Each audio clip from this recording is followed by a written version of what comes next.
Tema 7, resistencia al flujo en conductos a presión. Les decía que vamos a ver ahora cómo calcular las pérdidas por fricción en tuberías principalmente.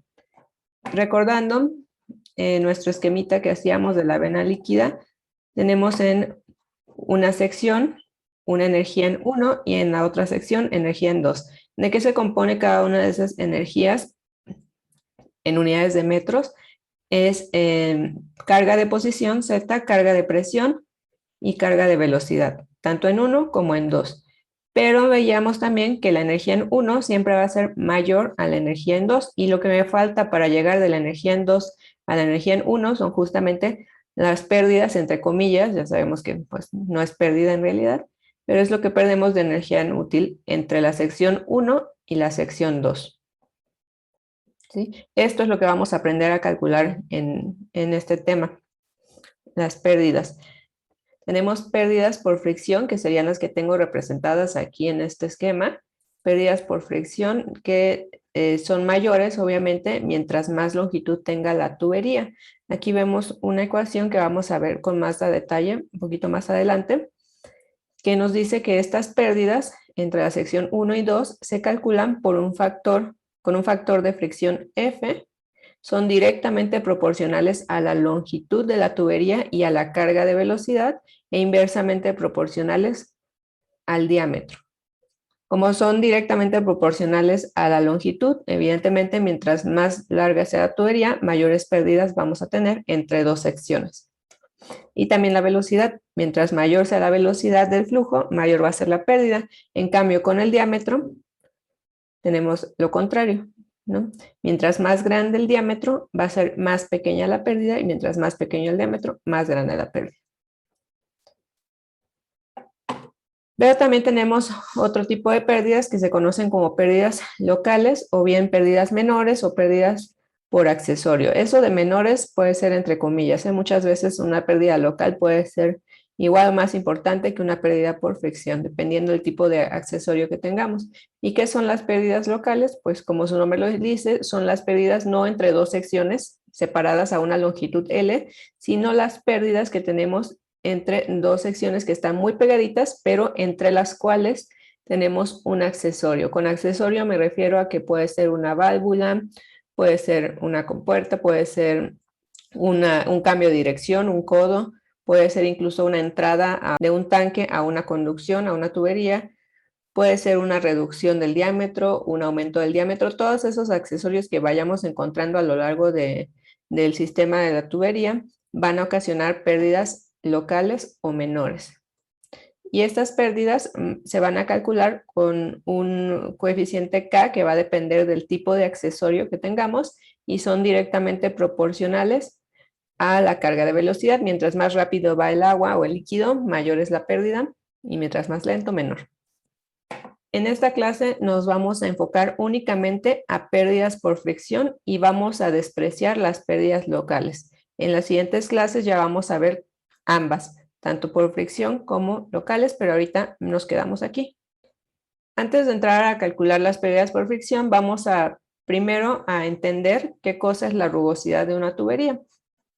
Nos dice, cuando la superficie de la pared de un conducto se amplifica, se observa que está formada por irregularidades o asperezas de diferentes alturas y de distribución irregular. ¿Qué quiere decir eso? Si nos acercamos mucho al material que está por dentro de la tubería, nos daremos cuenta que no es un material totalmente liso, no existen materiales totalmente lisos, sino que van a tener estas irregularidades o asperezas, que se admite que dichas rugosidades las expresemos con una altura media. A lo largo de la conducción, estas irregularidades no quedan igualititas en todos los puntos, pero sí podemos estimar una media de la rugosidad absoluta epsilon, o de las asperezas. ¿Sí? Veámoslo en este esquemita. Tenemos una conducción, una tubería que lleva un cierto gasto Q, y vamos a amplificar aquí el material de la pared de la tubería. Aquí se puede dibujar como liso, pero si nos acercamos mucho veremos esto, ¿sí? Rugosidades. La media de estas alturas de las rugosidades va a ser la rugosidad absoluta. rugosidad absoluta o altura promedio de las perturbaciones de las superficies sólidas. Casi siempre nos los dan en milímetros porque las tuberías normalmente se hacen de materiales que no sean o que traten de ser lo menos rugosos posibles en relación con el diámetro de la tubería. Entonces este número es un número muy pequeñito en general. Ahora observemos qué es lo que ocasionan estas asperezas en las velocidades del flujo. Tenemos aquí, esto está amplificado, ¿no? Tenemos un cierto gasto Q y observaríamos esta distribución de las velocidades considerando velocidad media. Aquí tenemos, como ya vimos en el tema 1, un esfuerzo tangencial máximo que se debe al roce entre el líquido y las paredes de la tubería, y aquí tenemos un esfuerzo tangencial mínimo. Por lo tanto, en las velocidades es al revés. Cuando tenemos esfuerzo tangencial mínimo, tenemos las velocidades más grandes y esfuerzo tangencial máximo, las velocidades más pequeñas. Tenemos aquí la rugosidad absoluta y tenemos una cierta distancia, que es la distancia hasta la cual este efecto de las rugosidades con la fricción, con el contacto con el líquido, va a causar este gradiente de velocidades, es decir, hasta dónde las paredes me van a afectar en mis velocidades. Esa va a ser esta distancia, delta. Esta distancia o espesor es lo que se conoce como capa viscosa, y aquí se van a concentrar los efectos viscosos del flujo. También se conoce como capa límite, ¿sí? Ya después de la capa límite podemos encontrar la velocidad media. En este punto ya el efecto de estas rugosidades ya no tiene importancia en el movimiento del fluido.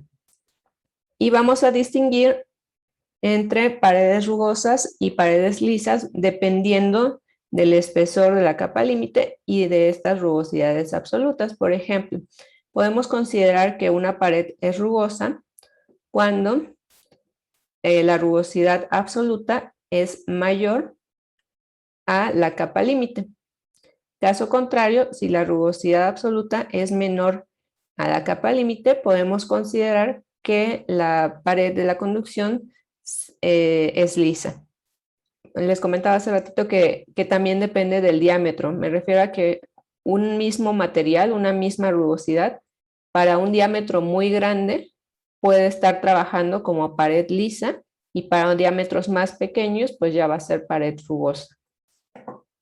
Entonces teníamos que cuando la rugosidad es menor a la capa límite, la rugosidad pierde efecto sobre el flujo y se considera que tenemos una pared lisa. Caso contrario, si la rugosidad es mayor a la capa límite, el material es rugoso.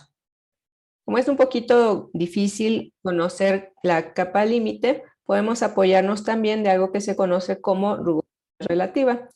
Esta rugosidad relativa ya va a tomar en cuenta el diámetro de la conducción, lo que les decía hace rato. Para ciertas rugosidades y diámetros va a actuar como lisa y para otros como rugosa.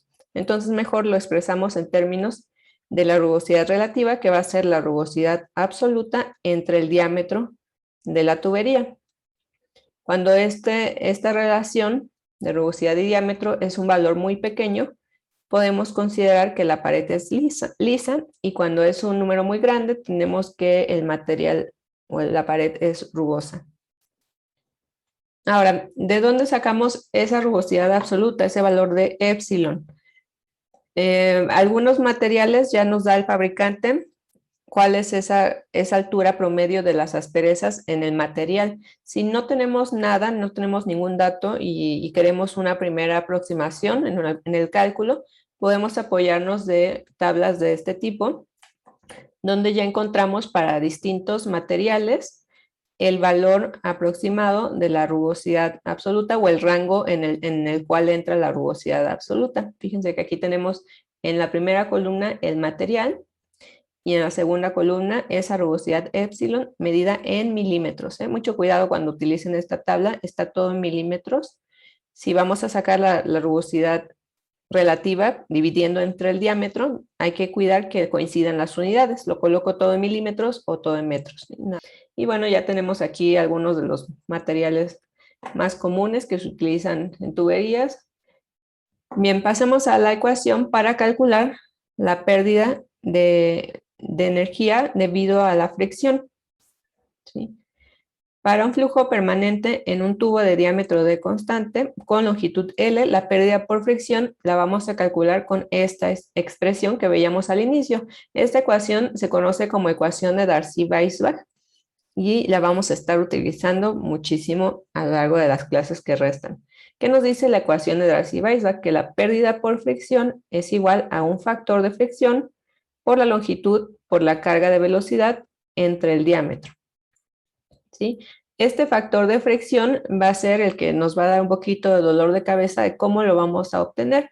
Es un factor, nos dice, adimensional y va a estar en función, a su vez, de otras dimensiones. Tenemos, por ejemplo, que está en función de la rugosidad relativa, rugosidad absoluta entre el diámetro, en función también del número de Reynolds, y lo podemos obtener ya sea leyendo un diagrama que se conoce como diagrama de Moody, o bien a través de fórmulas experimentales. Antes de pasar a ver de dónde sacamos F, vamos a ver qué cosa es el número de Reynolds. El número de Reynolds es un parámetro también adimensional que va a relacionar fuerzas de inercia con fuerzas tangenciales, las fuerzas tangenciales aquí debidas a la viscosidad. Y se calcula como velocidad por diámetro de la tubería entre la viscosidad cinemática, ¿sí? En realidad, en general, el número de Reynolds multiplica más bien la velocidad por una longitud característica, ¿sí? También lo podemos calcular para canales, por ejemplo, aunque no sean de sección circular. Entonces aquí una longitud que me caracterice la sección. En el caso de tuberías, esa longitud característica es el diámetro. Por eso estamos multiplicando aquí por D. Y lo vamos a dividir entre la viscosidad. Va a ser inversamente proporcional a la viscosidad. Y la viscosidad, como ya vimos en el tema 1, es la propiedad de los fluidos que ocasiona los esfuerzos tangenciales en el flujo y constituye un medio para que se presenten las pérdidas de energía. ¿Qué quiere decir? Si el flujo tuviera viscosidad nula o que no tuviera viscosidad de manera ideal, diríamos que no habría resistencia al flujo, ¿sí? Como es inversamente proporcional aquí en el número de Reynolds a la viscosidad, si la viscosidad es muy grande, tenemos un número de Reynolds muy chiquito. Y si la viscosidad es muy pequeña, como es el caso del agua, tenemos en general números de Reynolds muy grandes. Todo esto es para aterrizarlo en un cálculo de un factor de fricción F adimensional. Bueno, ¿para qué nos va a servir ese número de Reynolds? Ya que estamos hablando de él, podemos clasificar al flujo, esto también ya lo vimos, como laminar, de transición o turbulento, aunque lo vimos de manera cualitativa. Ya de manera cuantitativa nos vamos a apoyar en el número de Reynolds. En números de Reynolds relativamente pequeños, tenemos que el flujo es laminar. Y si el número de Reynolds es relativamente grande, podemos clasificar al flujo como turbulento. Recordemos que el flujo laminar se presenta cuando se mueve en capas o láminas deslizándose suavemente unas sobre otras. Es decir, que si yo trazo aquí las líneas de corriente en el flujo laminar, observaríamos algo así. ¿Sí? No se cruzan las líneas de corriente, van bastante ordenadas y en general el flujo laminar funciona en viscosidades, cuando se tienen viscosidades grandes o bien velocidades muy pequeñas. En el movimiento de las partículas en este flujo se produce siguiendo trayectorias separadas, perfectamente definidas, sin existir mezcla o intercambio transversal entre ellas. En cambio, en el flujo turbulento, lo que vamos a observar sería esto con las líneas de corriente. Tenemos pequeñas componentes de la velocidad en dirección en direcciones, aquí más bien, transversales a las del movimiento general, por lo que las partículas se mueven sobre una trayectoria muy errática. Es decir, aquí el agua o las partículas de agua van siguiendo sí el movimiento general, aunque en ese trayecto, si vamos siguiendo una partícula, veremos que va siguiendo una trayectoria errática, ¿no? No una trayectoria tan ordenada como tenemos aquí en el flujo laminar.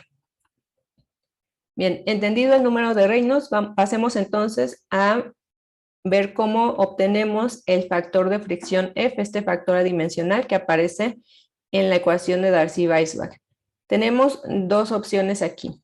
Obtenemos F a partir del diagrama universal o del diagrama de Moody, o bien lo obtenemos a partir de fórmulas experimentales. ¿Cuál es la ventaja de utilizar uno u otro? Lo vamos a entender, yo creo, mejor en los ejemplos, pero en general, el diagrama de Moody es el diagrama universal, o sea, me aplica para todas las condiciones.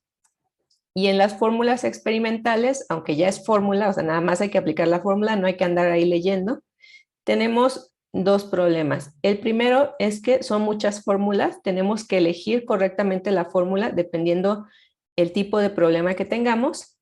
Y el segundo problema es que muchas de estas fórmulas requieren métodos numéricos para poder extraer el factor de fricción. O sea, no me dice F es igual a tanto, sino que está F ahí implícito en la fórmula y requerimos métodos numéricos para poder extraerlo o despejarlo, entre comillas, de la expresión experimental. ¿Ok? Entonces, mi recomendación aquí es que utilicemos ambos métodos. El diagrama de Moody para tener más o menos una idea de dónde se encuentra, en qué valores se encuentra el factor de fricción, y luego, conocido eso, nos vamos a las fórmulas experimentales para precisar en el valor de F. Este es el famoso diagrama de Moody. Sí, es un diagrama no tan sencillo de leer, es un diagrama universal, les decía, pero tenemos que aprender a aplicarlo. Además, nos da información muy interesante con respecto a la clasificación del flujo como laminar, transición o turbulento. Vamos a ir desglosando este diagrama parte por parte. Parece ahorita así como muy difícil, pero van a ver que está más sencillo. Aquí el problema son las lecturas con estas escalas logarítmicas. Y vamos viendo los ejes. Tenemos aquí un eje horizontal que es el valor del número de Reynolds, que se calcula, recuerden, como velocidad media por el diámetro de la tubería entre viscosidad del líquido. En nuestro caso va a ser viscosidad del agua. Calculamos entonces primero el número de Reynolds. Eso es lo primero que vamos a hacer siempre. Y lo ubicamos aquí en el eje horizontal. Si observan con cuidado, el eje horizontal tiene una escala logarítmica. ¿Cómo funciona la escala logarítmica? La escala logarítmica nos ayuda cuando tenemos diferencias muy grandes entre los valores iniciales y los valores finales, ¿sí? Entonces puedo condensar aquí en un eje relativamente pequeño, números muy pequeños y números muy grandes. Aquí tenemos 10 a la 3, que es 1000, y aquí tenemos 10 a la 8, y todo está aquí en este mismo eje. Lo que sucede con la escala logarítmica es que la mitad, por ejemplo aquí entre 1000 y 10.000, la mitad no va a estar al centro entre 1000 y 10.000, sino que va a estar un poco recorrida hacia la derecha, que sería 5.000, ¿no? Este 5 que tenemos aquí no está justo en el centro entre este punto y este punto, sino que está tendiendo hacia acá, hacia la derecha, ¿sí? Entonces vamos a ir leyendo aquí con cuidado.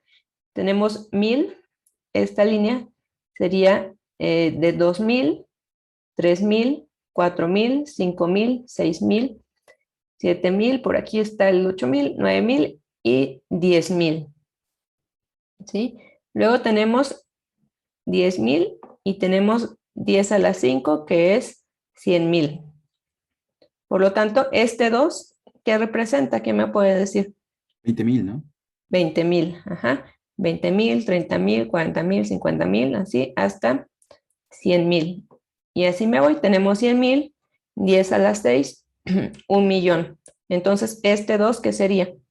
200.000, exacto. 200.000. Aquí está el 500.000 y aquí tenemos 1.000.000. Luego 1.000.000 y aquí 10 a la 7 serían 10 millones, ¿no? Entonces este 2 sería 2 millones, 3 millones y así. Necesitamos la escala logarítmica porque el número de reinos tiende a tener valores muy grandes. Entonces así podemos representarlo todo en una gráfica sin que sea una gráfica kilométrica. Luego tenemos aquí un eje vertical que va a ser el de las rugosidades relativas. Aquí la rugosidad absoluta está representada con una E. Yo normalmente la represento con épsilon, pero es lo mismo, ¿no? Rugosidad absoluta entre el diámetro de la tubería. Entonces, conocemos el material de la tubería, no sé, es de concreto. Me voy a la tabla o me voy a la información del proveedor y obtengo la rugosidad absoluta. Esa rugosidad absoluta la divido entre el diámetro de la tubería y con eso tendríamos la rugosidad relativa que vamos a buscarla aquí entre todos estos valores. Si se fijan, cada uno de estos valores está asociado a una curva. Tenemos aquí una sección donde esa curva, más bien es una constante, una línea recta, horizontal, y a partir de ciertos números de Reynolds, tiende hacia arriba. Pero esta misma representa a la misma rugosidad a lo largo de toda la curva. Entonces, ya tenemos número de Reynolds. Por ejemplo, número de Reynolds me dio 1.000.000. Busco mi rugosidad relativa, no sé, 0.002, y trazo una línea vertical aquí con mi número de Reynolds. Toco la curva que corresponde a la rugosidad relativa y pasamos a leer aquí del lado izquierdo el factor de fricción, que es lo que estamos buscando precisamente. El factor de fricción F adimensional. Aquí también, al momento de leer este eje vertical, tenga mucho cuidado porque también tenemos una escala logarítmica. Aquí, por ejemplo, 0.01, 0.02. Y la mitad, 0.015, no está a la mitad entre 0.02 y 0.01, sino que está un poquito tendiendo hacia arriba, acercándose al 0.02. Luego tenemos 0.02 y 0.03, y aquí está el 0.025, un poquito más para arriba. Y si se fijan, la distancia que hay entre 0.02 y 0.03 es mayor a la distancia que tenemos entre 0.03 y 0.04, igual para 0.05 y así, como que la escala logarítmica me va juntando los valores más grandes, hasta tener un máximo factor de fricción de 0.1. Entonces también vayamos sensibilizándonos entre qué valores van a estar los factores de fricción. Si por alguna razón en las fórmulas semiempíricas, en las fórmulas experimentales, calculé un factor de fricción, no sé, de 0.5, pues ya desde ahí vamos mal, ¿no? A lo mejor hay un error, no a lo mejor, seguramente hay un error ahí en los cálculos, porque aquí se observa que el factor de fricción en general son números pequeñitos, por debajo de 0.1. Ahí debemos encontrarnos, aunque obtengamos F con una fórmula. Ok, entonces retomando el ejemplo, tenemos 1.000.000 de número de Reynolds, una rugosidad de 0.002 aquí. Ya tocamos la curva de la rugosidad y me voy ahí en ese punto donde toqué, trazo una línea horizontal y leo el factor de fricción. Vamos a identificar también aquí en este diagrama de Moody las diferentes zonas en las cuales nos podemos encontrar el régimen del flujo. Si es régimen laminar, nos encontraríamos aquí con números de Reynolds pequeñitos, ¿sí? Del orden de 1.000, 2.000, ya más grandes no. Debajo de 2.000 tendríamos zona laminar. Y en la zona laminar es bien fácil obtener el factor de fricción F, porque aquí vemos que no depende de la rugosidad, simplemente depende del número de Reynolds. Entonces, si tenemos un número de Reynolds de 1000, por ejemplo, subimos aquí, tocamos esta recta y leemos aquí el factor de fricción, ¿sí? Pero como es una recta, pues mejor lo obtengo con una fórmula, ¿no? F es igual a 64 entre el número de Reynolds. Esta expresión me está describiendo esta recta de aquí. Luego tenemos una zona crítica. Aquí en la zona crítica en realidad no está como tan definido si es laminar o de transición y es una zona un poquito ahí difícil de estudiar. Entonces esta zona no la vamos a trabajar nosotros. Después de la zona crítica tenemos la zona de transición. Esta sí podemos definir perfectamente el factor de fricción. En la zona de transición es la zona que cuesta un poquito más relativamente de trabajo encontrar el factor de fricción porque depende de todo, depende del número de Reynolds y depende de la rugosidad, ¿sí? Entonces, por ejemplo, si tenemos un número de Reynolds de 10,000 y esta rugosidad de 0.002, tenemos que trazar aquí una línea vertical en 10,000 e ir siguiendo la curva de la rugosidad de 0.002 hasta donde cruza con el valor aquí del número de Reynolds de 10,000, ¿sí? Vamos siguiendo toda la curva hasta aquí. Y entonces trazo una línea horizontal y leo el factor de fricción F. Luego tenemos una zona de régimen turbulento. Aquí ya el flujo es totalmente turbulento. Ya no hay duda que si es laminar de transición, no. Aquí de qué parámetros depende el factor de fricción. Aquí depende únicamente de la rugosidad relativa. O sea, si se fijan aquí en la zona que está completamente turbulenta, todas las curvas de la rugosidad relativa son horizontales y entonces da igual si el número de Reynolds está aquí en 1,000,000 o está aquí en 10 millones. Si tengo una rugosidad relativa de 0.015, pues no me importa tanto el número de Reynolds, simplemente trabajo con la rugosidad relativa y leo el factor de fricción. Bueno, y nada más aquí, para finalizar, tenemos una línea punteada. Esta línea punteada únicamente me marca donde termina la zona de transición y empieza la zona turbulenta.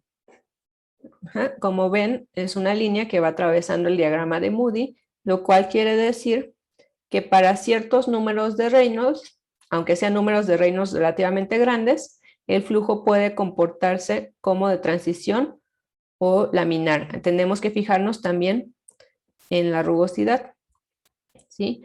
Aunque generalmente asociamos números de Reynolds grandes a flujo turbulento, pero no les podría decir de tal número de Reynolds en adelante es flujo turbulento porque depende también de la rugosidad. Aquí algunas conclusiones que ya obtuvimos del diagrama de Moody. Para flujo laminar, el factor de fricción solamente depende del número de Reynolds y se calcula, como ya vimos también, como 64 entre el número de Reynolds.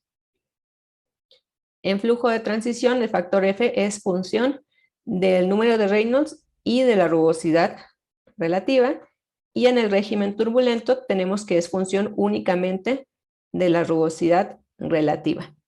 Aquí ya no importa cuánto valga el número de Reynolds. Pasemos a la segunda opción que tenemos para obtener el factor de fricción F, que es a través de fórmulas semiempíricas o experimentales.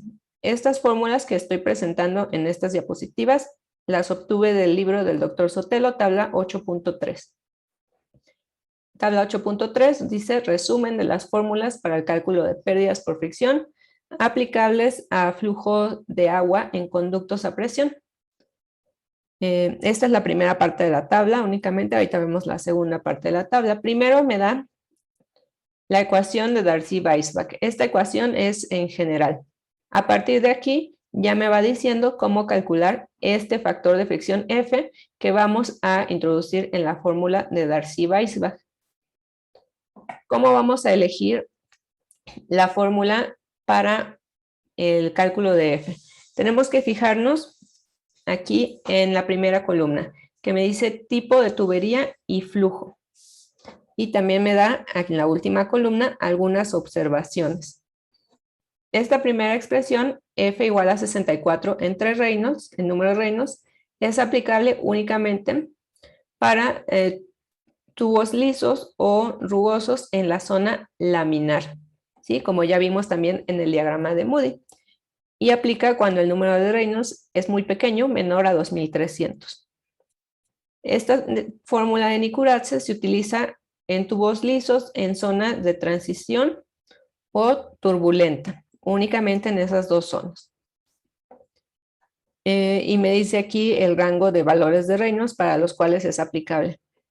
¿Qué problema tenemos con esta fórmula? Si se fijan, tenemos aquí F y aquí también F. Se supone que yo quiero obtener F, pero está tanto del lado izquierdo de la igualdad como del lado derecho y no lo puedo despejar. Entonces tenemos que entrar aquí con métodos numéricos para poder obtener el valor de F. Aunque, bueno, ya a estas alturas, las calculadoras y todos los programas que ustedes manejan pueden darles el valor de F de manera inmediata, no necesitan tanto el método numérico. Voy a la segunda parte de la tabla. Tenemos tubos rugosos en zona de transición o turbulenta. Podemos utilizar la fórmula de Colebrook-White. Esta, igual que la fórmula anterior de Nikuradse, tiene el problema de que F no está de manera explícita, sino implícita. Aquí está F, aquí está F. Y depende de la rugosidad relativa, depende del número de Reynolds, y ya. ¿Qué pasa si tenemos zona totalmente turbulenta? Si tenemos zona turbulenta, se simplifica un poquito la obtención del factor de fricción. Podemos utilizar una fórmula que también propone Nikuradse. Aquí pareciera que F está de forma implícita, pero en esta expresión sí se puede despejar F. Si lo ven, nada más aparece aquí. 1 entre raíz de F igual a 2 por logaritmo de 3.71 por el diámetro entre la rugosidad absoluta. Y luego tenemos otras opciones para el cálculo de las pérdidas por rugosidad. Hasta aquí, hasta Coseni, es para fórmula de Darcy-Weisbach, pero no es la única manera en la que podemos expresar pérdidas por rugosidad. Tenemos también la opción de expresarlas con ayuda de la fórmula de Chesi y la fórmula de Manning, que van a estar ambas en función de una pendiente de fricción y un radio hidráulico. Estas dos expresiones, Chesi y Manning, no las vamos a utilizar mucho para tuberías, sino que se utilizan más que nada para canales. ¿Por qué canales? Porque los canales, al menos los que se utilizan en ingeniería civil, todos van en régimen turbulento, ¿sí? Todos son tubos rugosos en zona turbulenta, entonces aplican muy bien estas expresiones. Sí, vamos a ver aquí un poquito para que tengamos también una idea de cómo se utilizan, pero nos vamos a quedar principalmente con la fórmula de Darcy-Weisbach. Otra opción que tenemos para calcular F es esta expresión, que es un poquito más reciente, por eso no aparece en las tablitas anteriores, que es una expresión que se obtiene de los trabajos de Swamy, este autor. Funciona para flujo laminar, turbulento, en transición y pared rugosa. O sea, funciona prácticamente para cualquier caso que tengamos, casi para cualquier caso que tengamos. Y aquí la ventaja que tiene, aunque es una fórmula bastante extensa, la ventaja es que ya me está dando el valor de F directamente. No tenemos que ir haciendo iteraciones ahí, ni explicar métodos numéricos. Con una vez que la programen, ya tienen ahí el valor de F directamente, ¿sí? Aquí nada más tener cuidado que esta R es para número de Reynolds, no la representa él con RE, sino con R nada más. Y les comentaba hace un ratito que lo que yo les sugiero es que utilicen ambos, tanto diagrama de Moody para tener una idea del rango de valores en que va a encontrarse F, y luego precisar con alguna de las fórmulas que acabamos de explicar.